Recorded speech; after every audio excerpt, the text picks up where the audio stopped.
has cancer, and we decided to go across the country for a weekend to surprise her. I put it out of my mind until I actually had to fly there. The night before, I couldn't bring myself to pack. It was 2 in the morning when I finally pulled my suitcase out from the pantry shelf. I kept telling people at work, well, you see, I have to visit my mother because she has cancer, so I have to miss a few days of work. But I was always able to say it so matter-of-factly until I actually had to visit her.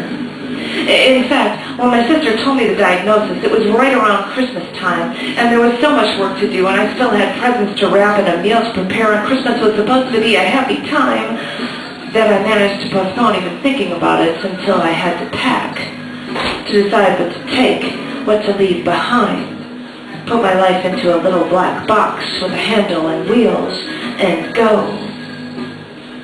It wasn't supposed to be this way. I knew that. I knew I wasn't supposed to be visiting my mother under these circumstances, and I knew that she never wanted to think about bad things because they made her cry, and this would make her want to cry and cry because the only reason why we're there is because things are bad. But I wasn't supposed to think that way. Things would be just fine.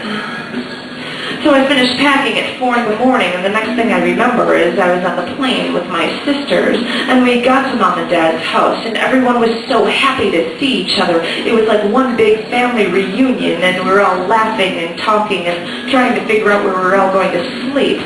And my sisters and Dad walked into the front room to see if the couches were good enough to sleep on, and I was alone in the den with Mom.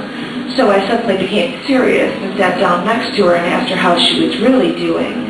And that is when she started to cry, saying that the cancer spread. But what she was most concerned with was the fact that she didn't want to spoil the time that we came to visit her. But what I don't think she understood was that we couldn't have come at a better time, and that nothing she could do would spoil our trip.